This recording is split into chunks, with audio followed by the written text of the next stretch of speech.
Hey guys, D Ryan here. I just want to share with you some information regarding my cryptocurrency journey and some of the stuff that I came across recently. Now, one of the things I want to talk to you about today is EOS.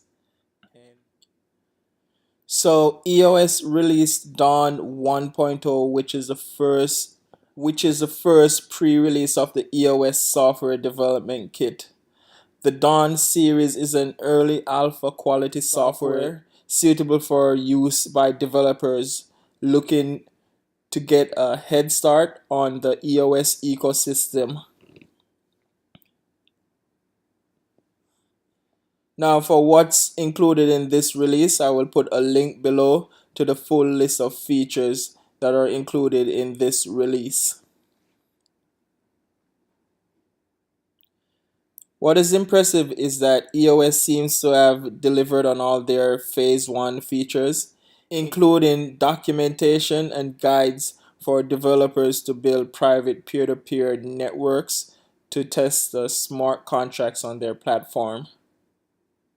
In addition, they were able to include some features from Phase 2 ahead of the Phase 2 schedule. For developers with C++ and blockchain experience, I will place a link below where you can get started with developing apps on the EOS platform.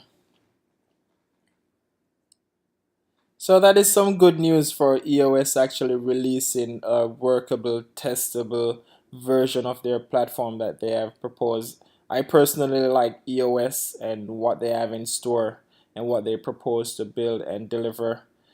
From time to time, people might compare EOS to Ethereum, and I like to think of it as if Ethereum is a car, then EOS is a factory that builds that car. So that's how powerful their system is that they are proposing to build. And it's basically a system that makes it easier for developers to develop apps on their platform to run smart contracts and and any other apps that are possible to be built on the blockchain and run them much faster. So that is what EOS has in store. And they have successfully delivered the first working version of their development platform. So the next thing I wanted to talk about are five trading terms that I had to learn coming into crypto. When I first started to learn about Bitcoin, I realized that, a lot of people are trading Bitcoins as you would trade stocks. So I had to do a lot of research, reading, and get myself some information because that's one of the best things that you could do within this space is make sure you have a lot of information. So the first term I had to learn was market cap, and it's now that I'm in the space, it is pretty simple because we talk about it every day. And the market cap simply is the total value of all the coins that are in circulation for any particular digital currency. For example, to go over this, we could just simply go over to coin market cap. That's where a lot of people get their information from. So how do you find the coin market cap? It is just basically looking at the total number of coins in circulation. For Bitcoin, there are 16,600,350 Bitcoins in circulation, and the price is $4,398.58 for one Bitcoin. And how you find the market cap is that you multiply these two numbers together. So we pull up our little calculator and pull it on the screen here. And I'm gonna try to just press the numbers this time.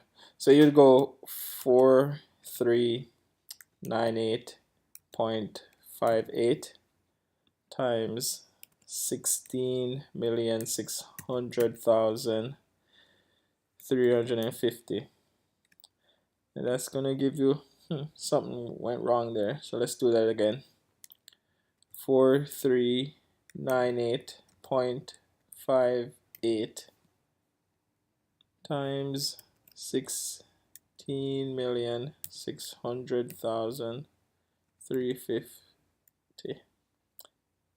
equals. I think that is right. Yeah, it is just about right. Look like a lot of numbers, so that kind of threw me off. Yeah, 73 billion is the market cap for Bitcoin. So that's how you work out market cap. Okay. So another term I had to research and learn was limit order. Um, you could have a limit order to buy or a limit order to sell. So a limit order would simply mean to buy or sell at market price or better. And when you look at limit order to buy, that means to buy at market price or lower. That's what a limit order to buy would be. And a limit order to sell would be to sell at market price or higher if possible. Other terms I had to learn was bearish market and bullish market. So from what I understand, a bearish market to be is when a coin is experiencing some decline in the value or a decline in the price of that coin. And also it might be a rapid decline in the price.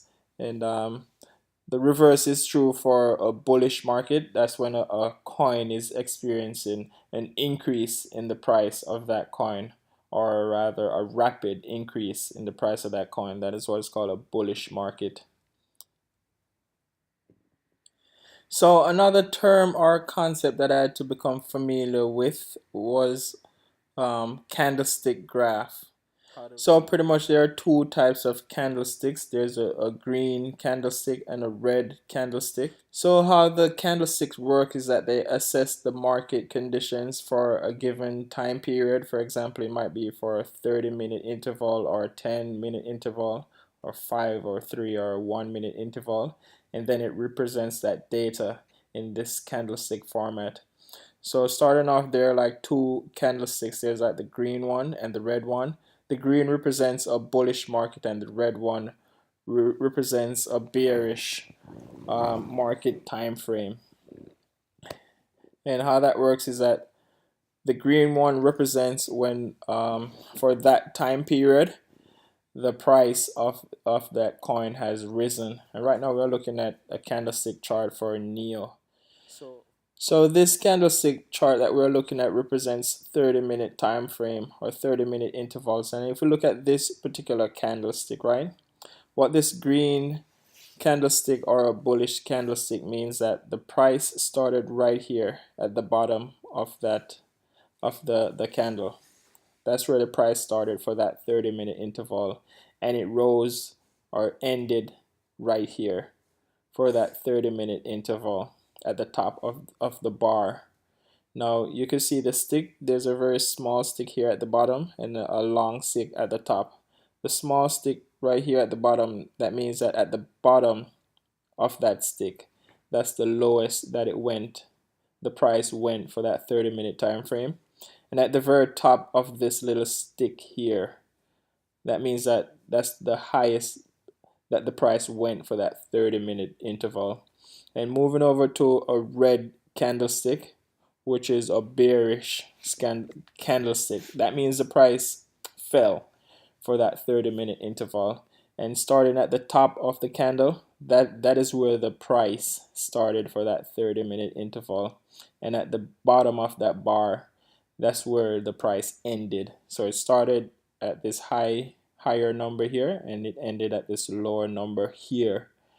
And same goes for these little sticks at the top or at the bottom.